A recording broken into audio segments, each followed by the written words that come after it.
नमस्कार। ऑनलाइन कक्षा की श्रृंखला में आप सभी का एक बार फिर से स्वागत है। हम पढ़ रहे थे बीए पार्ट सेकंड के पेपर फर्स्ट के अंतर्गत रीतिकालीन कवि केशवदास की रामचंद्रिका। केशवदास रीतिकाल के रीतिबद्ध काव्यधारा के कवि हैं और इनका राम काव्य पे लिखा गया ग्रंथ है रामचंद्रिका, जो कि हमारे पाठ्यक्रम के अंतर्गत आता है। इससे पूर्व की कक्षा में हमने रामचंद्रिका से संबंधित जो पद थे, जिसमें केशवदास ने मंगलाचरण के रूप में गणेश वंदना और सरस्वती वंदना की थी, उनका अध्ययन किया था। इससे पूर्व की कक्षा में हमने पढ़ा था केशवदास की रामचंद्रिका में मंगलाचरण के रूप में गणेश वंदना और सरस्वती वंदना। आज की कक्षा में हम हमारे पाठ्यक्रम के अंतर्गत आने वाले केशवदास की रामचंद्रिका के ही अन्य पदों का अध्ययन करेंगे। तो आइए शुरू करते हैं बीए पार्ट सेकंड के पेपर फर्स्ट के अंतर्गत केशवदास की रामचंद्रिका। आज का जो हमारा पहला पद है वो है सीता स्वयंवर प्रकरण का। सीता स्वयंवर रामचंद्रिका जो है राम जी का काव्य है, जो राम के जीवन पर आधारित काव्य है, तो उसी का ही एक पक्ष है सीता स्वयंवर का प्रसंग। सीता स्वयंवर के प्रसंग में जब राम शिव धनु को भंग करते हैं, उस प्रसंग को इस पद में कवि ने लिया है, जिसका हम आज अध्ययन कर रहे हैं कि श्री राम के द्वारा धनुष पर प्रत्यंचा चढ़ाने पर जो महाटंकार की ध्वनि गूंजती है, जो महाध्वनि गूंजती है, वो महाध्वनि किस तरह से पूरे ब्रह्मांड को भेदती हुई स्वर्गलोक में जा पहुंचती है और उसकी ध्वनि का सब पर अलग अलग क्या क्या प्रभाव नजर आता है, ये सब इस पद में इन्होंने बताया है केशवदास जी ने। तो आइए शुरू करते हैं केशवदास की रामचंद्रिका के अंतर्गत सीता स्वयंवर। प्रथम टंकोर झुकी छारी संसार मत, चंड को दंड रहो मणि नवखंड को, चाली अचला अचल खाली दिगपाल बल, पाली ऋषिराज के वचन प्रचंड को, सोधु दे ईश को बोध जगदीश को, क्रोध उपजाए भृगुनंद वरिवंड को, बाधिवर स्वर्ग को साथी उपवर्ग को, धनु भंग को शब्द गयो वेद ब्रह्मांड को। तो जो धनुष भंग का स्वर था वो पूरे ब्रह्मांड को भेदता हुआ स्वर्गलोक में किस तरह से पहुंचा, उसका इस प्रसंग में वर्णन किया गया इस पद में। तो पहली पंक्ति कहती है प्रथम टंकोर झुकी झारी संसार मद। पहली जब टंकार की ध्वनि हुई, जब श्री राम ने शिव धनुष को उठाया और उस पर प्रत्यंचा चढ़ाने का प्रयास किया और उससे जो भयंकर टंकार की ध्वनि उत्पन्न हुई, जो महाशब्द उत्पन्न हुआ, उससे शक्तिशाली चंड को दंड रहो मणि नव खंड को, संसार का मद नष्ट हुआ, जिससे कि संसार के शक्तिशाली जो लोग थे, जो महादर्प वाले पुरुष थे, उनका मद का अर्थ होता है दर्प, उनका दर्प नष्ट हो गया संसार के शक्तिशाली लोगों का। और उसी के साथ उस प्रचंड ध्वनि से, उस धनुष की प्रचंड ध्वनि से नवखंड, इस धरती के पृथ्वी के 9 जो खंड है उनमें भी वो भयंकर ध्वनि फैल गई। धरती के 9 खंड, इला रमणक कुरु हरि वृष किमपुरुष केतुमाल भारत हिरण्यक आदि, जो ये 9 खंड है, इन 9 खंडों में इस धनुष की भयंकर टंकार की ध्वनि, भयंकर ध्वनि जो है वहां तक भी व्याप्त हो गई। अगली पंक्ति कहती है चाली अचला चल घाल दिगपाल बल, पाली ऋषि राज के वचन प्रचंड को।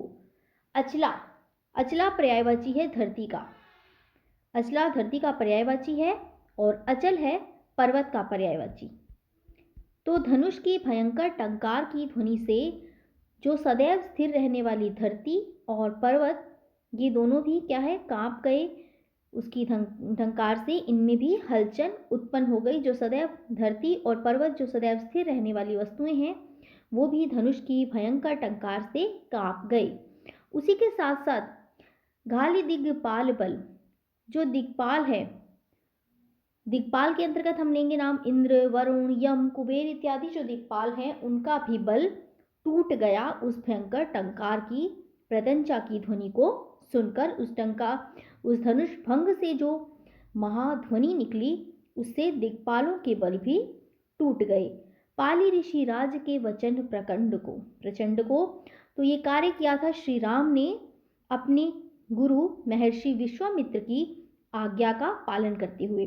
तो इस तरह से उन्होंने इस टंकार की ध्वनि में क्या था कि श्री राम के गुरु ऋषिराज विश्वामित्र, श्री राम के गुरु ऋषिराज विश्वामित्र की आज्ञा का पालन था, उनके वचन का पालन था, प्रचंड पालन था, कठोर पालन था। प्रचंड का अर्थ है कठोर।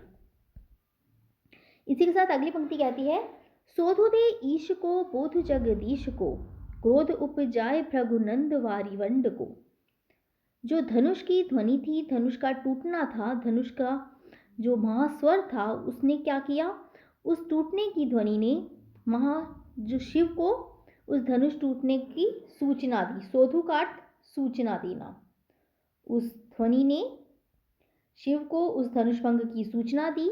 सोधु दे ईश को, भगवान शिव को उस धनुभंग की सूचना दी। और बोधु दे जगदीश को, जगदीश शब्द आया है विष्णु के लिए, और उन्होंने बोध करवाया, ज्ञान करवाया भगवान विष्णु को कि आपका कार्य था इस संसार के मंगल के लिए, संसार के हित के लिए ही आपने ये कार्य किया है।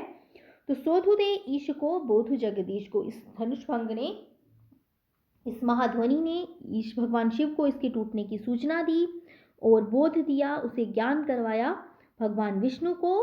क्रोध उपजाए भृगनंद वारिवंड को, और इसके साथ साथ क्रोध किसमें उत्पन्न हुआ, परशुराम में, परशुराम में इसने क्रोध उत्पन्न किया। और इसी के साथ साथ इस प्रचंड क्रोध को उत्पन्न करती हुई ये पूरे ब्रह्मांड को पार करती हुई बाधिक वर स्वर्ग को साथ ही अपवर्ग को, बाधित करना, बाधित किया किसको, स्वर्ग के कार्यों को बाधित करती हुई। बाधित शब्द का अर्थ मैं आपको बता दूं, बाधी शब्द का अर्थ है बाधित करती हुई, किसको, स्वर्ग के कार्यों को, स्वर्ग के कार्यों को बाधित करती हुई ये धनुष की ध्वनि जो है वो ब्रह्मांड में फैल गई। यहीं ये पंक्ति कहती है, बाधिवर स्वर्ग को साथ ही अपवर्ग को, धनि भंग को शब्द गयो वेद ब्रह्मांड को। इस प्रकार से धनुष भंग का जो स्वर था वो स्वर्ग के कार्यों को भी बाधित करते हुए ब्रह्मांड में पहुंच गया। उसने क्या किया, धनुष भंग की जो स्वर ने शिव को उसकी सूचना दी और विष्णु को अपने कार्य का बोध करवाया, और क्रोध उपजाया किसने, परशुराम में, और स्वर्ग के कार्यों को बाधित करते हुए धनुभंग का जो स्वर था वो ब्रह्मांड में जाकर पहुंच गया। तो ये था सीता स्वयंवर के संबंध में केशवदास का, रामचंद्रिका का हमारे पाठ्यक्रम के अंतर्गत आने वाला पद। इसके आगे हम अगला पद देखते हैं। अगला पद है वन में राम। जब राम को वनवास दे दिया जाता है और वो वन में जाते हैं, तो वन में राम, लक्ष्मण और सीता तीनों वन में जा रहे हैं और एक ग्राम से होकर गुजर रहे हैं।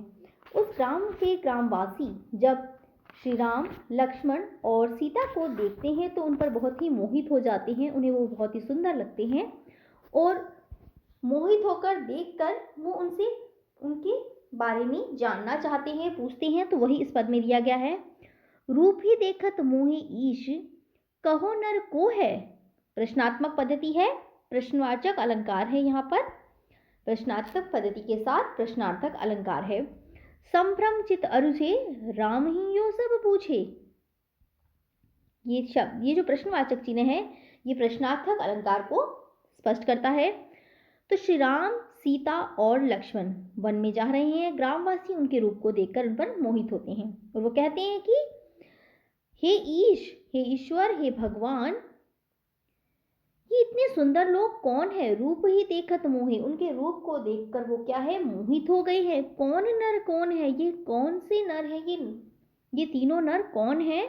सभ्रम चित्त उर्से, और उन ग्रामवासियों का जो चित्त है, जो हृदय है, चित्त शब्द का अर्थ है हृदय, उनके रूप में उलझ गया, उन पर बंध गया, उनके मन में क्या, उनकी छवि रह गई। तो फिर अपनी इस जिज्ञासा को शांत करने के लिए वो चलकर राम के पास जाते हैं और पूछते हैं। राम ही सब बूझे, राम से ही पूछते हैं उनका परिचय। बूझे शब्द का अर्थ है पूछना, भगवान राम से उनका परिचय पूछते हैं। ये पंक्तियां ये स्पष्ट करती हैं। इसके बाद आगे अगला पद देखते हैं, वो भी वन में राम का ही है। वन में राम से ही लिया गया कि वो ग्रामवासी राम के पास आते हैं और उनसे क्या प्रश्न करते हैं। वो कहते हैं कौन हो। पूरा ये पद जो है वो प्रश्नार्थक अलंकार से संबंधित है, प्रश्नवाचक शैली है इसमें। और जो ग्रामवासी हैं वो अपनी जिज्ञासा को शांत करने के लिए राम से प्रश्न कर रहे हैं, आप कौन हो, कित ते चले, कित जात हो कही काम जू, कौन की दुहिता बहु कही कौन की यह वाम जू, एक गाँव रहोगी साजन मित्र बंधु बखानिए, देश के परदेश के किदो पथ की पहचानिए। तो राम से प्रश्न करते हैं कि आप कौन हो, कित ते चले, कहाँ से आप चले, कित जात हो और अब कहाँ जा रहे हो, कि ये काम जू, किस काम के लिए आप जा रहे हो या किस काम के लिए आपका यहाँ आगमन हुआ है। और फिर वो सीता को देखते हैं तो सीता से प्रश्न की तरफ देखते हुए प्रश्न करते हैं, कौन की दुहिता, ये किसकी पुत्री है। दुहिता शब्द का अर्थ होता है पुत्री। ये किसकी पुत्री है। बहू कही कौन की, किसकी बहू है। और ये वामाजू, किसकी, वामा है अर्थात पत्नी है। वामा शब्द का अर्थ होता है पत्नी। ये सीता जो है वो किसकी पत्नी है, किसकी पुत्री है, किसकी बहू है। एक गांव रहो कि साजन मित्र बंधु बखानिए। आप बताइए हमें अपने बारे में। बखानी शब्द का अर्थ है बताना कि आप क्या एक गांव के हैं या साथी हैं, मित्र है या भाई हैं। अपना परिचय दीजिए, आप कौन हैं। देश के परदेश के किदो पथ की पहचानिए। आप इसी देश के हैं या फिर परदेसी हैं। देश के हैं या परदेश के हैं, कहाँ के हैं। किंधो शब्द आया है, ये यहाँ संदेह अलंकार को व्यक्त करता है। किंधो शब्द, जहाँ किंधो शब्द होता है वहाँ होता है संदेह अलंकार। तो पूछते हैं कि किंधो पथ की पहचानिए, आप इस पथ पर नए लगते हैं, आप कौन हैं, हमें बताइए। इस देश के हैं या परदेश के हैं या केवल इस पथ की पहचान करने के लिए ही यहाँ आए हैं, आप हमें अपना परिचय दीजिए। तो यहाँ पर ये प्रश्नार्थक शैली में श्री राम से ग्रामवासी प्रश्न कर रहे हैं। आगे बढ़ते हैं और अगला पद देखते हैं। वो है सीता के सौंदर्य से संबंधित, कि ग्राम की जो महिलाएं हैं, ग्राम वधुएं हैं, ग्राम स्त्रियां हैं, वो सीता के सौंदर्य को देखकर आपस में जो बातें करती हैं, उनका जो मत विमत है, उनकी जो वार्तालाप है, वो इस पद में दिया गया है। कि वो सीता को कोई तो कहती है कमल के समान मुख वाली है, कोई कहती है चंद्रमा के समान उसका मुख है प्रकाशवान, तो कोई कहती है कि उसका सौंदर्य तो इन दोनों से ही परे है, जिसकी तुलना नहीं हो सकती। तो इस पद में यही व्यक्त किया गया है। आइए देखते हैं। एक कहे अमल कमल मुख सीता जू को, एक कहे चंद सम आनंद की को कंदरी, होय जो कमल तो रईनी में न सकुचेरी, चंद जो तो वासर ने होती दुति मंदरी, वास रही कमल रजनी में ही चंद मुख, वासर हु रजनी विराजे जगदम्बरी जगवंदरी, देखे मुख भावे अन देखी कमल चंद, ताते मुख मुखे सखी कमल ने चंद्री। ना तो ये कमल है और ना ही ये चंद्रमा है। तो ये पद क्या कहता है, आइए देखते हैं। ग्राम की स्त्रियां जो हैं, ग्रामवासी स्त्रियां आपस में बात कर रही है सीता के सौंदर्य को लेकर, वो बातें कर रही हैं, अपना मत विमत दे रही हैं। एक ग्राम की महिला कहती है, एक कहती है अमल कमल मुख सीता जू को, सीता जी का जो मुख है वो तो निर्मल और स्वच्छ कमल के समान है। अमल का अर्थ होता है, अमल का अर्थ होता है बिल्कुल स्वच्छ। तो सीता जी का जो मुख है वो अमल कमल के समान है। एक कहे चंद सम आनंद को कंदरी, और दूसरी क्या कहती है, सीता जी का जो मुख है वो तो चंद्रमा के समान आनंद देने वाला है। आनंद की कंद है, आनंद की कली के रूप में है सीता जी का मुख। एक कहती है निर्मल कमल है, तो दूसरी कहती है आनंद की कली के रूप में चंद्रमा के समान उनका मुख है। होय, और फिर तीसरी क्या कहती है, आपस में बात करती है, तीसरी स्त्री कहती है होय जो कमल तो रैनी में न सकुचेरी, यदि वो कमल है, उनका मुख कमल के समान है, तो वो रात्रि में सकुचित क्यों नहीं हो जाता। वो पूछती है यदि उनका मुख कमल होता तो वो रात्रि में सकुचित हो जाता, रात्रि में उसकी शोभा इतनी नहीं रहती, परंतु उनके मुख की शोभा तो रात्रि में भी वैसी ही है जैसी दिन में थी। और फिर कहती है चंद जो तो वासर ने होती दुति मंदरी, और यदि उनका मुख चंद्रमा के समान है तो वासर पर्यायवाची है दिन का, तो दिन में भी उनकी द्युति, उनकी चमक वैसी ही क्यों रहती है, जैसे क्योंकि चंद्रमा का प्रकाश जो है रात्रि को हमें अधिक प्रभावशाली लगता है, तो वो यदि सीता जी का मुख चंद्रमा के समान है तो वो रात्रि की बजाय दिन में भी उतना ही चमकपूर्ण क्यों रहता है? वो तो ना तो कमल है, ना ही चंद्रमा के समान उनका मुख है। वासरी कमल रजनी में ही चंद्रमुख, उनका कमल मुख जो है वो ना तो कमल के समान है और ना ही रात्रिकालीन चंद्रमा के समान है।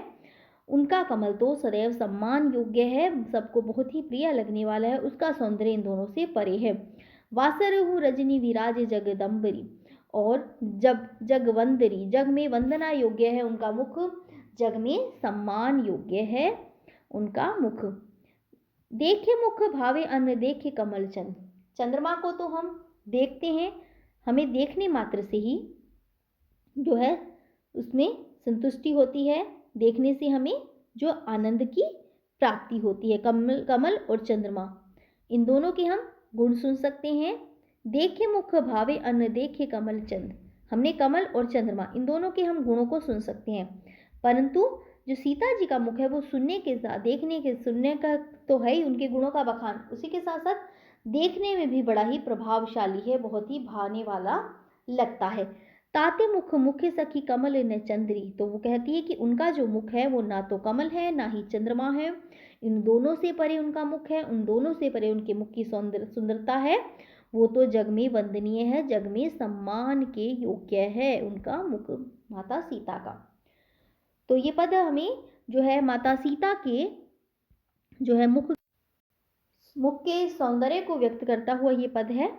और इसके आगे बढ़ते हैं और अगले पद पर दृष्टि डालते हैं, वो है भरत केकई संवाद, कि जब भरत अपने ननिहाल से लौटे हैं और श्री राम वनवास के लिए गए हुए हैं, तो श्री राम को ना देखते हुए और अयोध्या नगरी की ऐसी स्थिति देखते हुए वो वहाँ प्रश्न करते हैं अपनी माता से, यहाँ पे प्रश्नार्थक शैली है।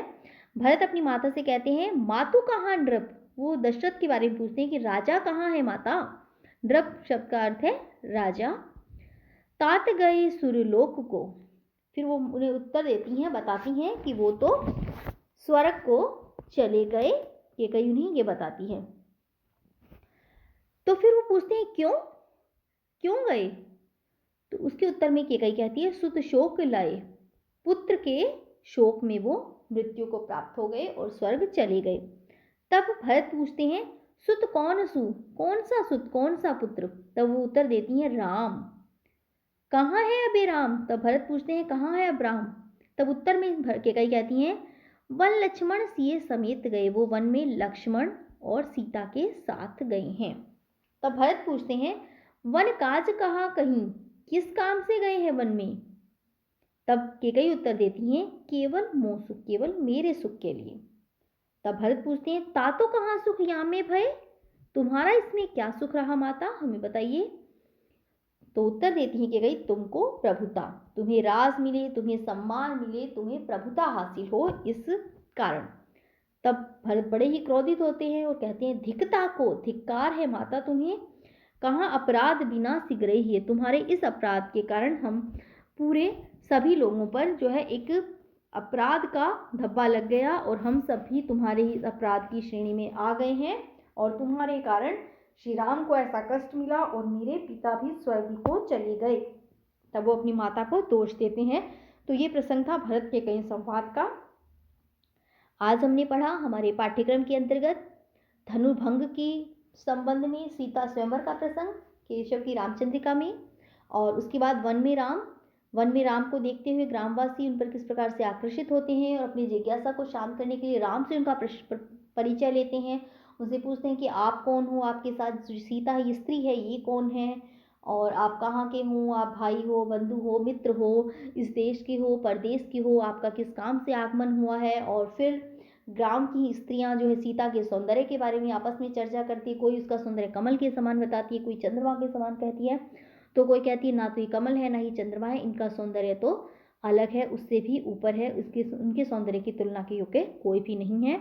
और अंत में हमने पढ़ा भरत केकई संवाद, जिसमें भरत जो है केकई से प्रश्नार्थक शैली में बातें कर रहे हैं, इन दोनों का वार्तालाप है। इससे आगे की कक्षा में हम हमारे पाठ्यक्रम के अंतर्गत आने वाले केशव की रामचंद्रिका के अन्य पदों का अध्ययन करेंगे। धन्यवाद। आगे की कक्षा में हमारे पाठ्यक्रम के अन्य पदों के साथ मिलते हैं। धन्यवाद।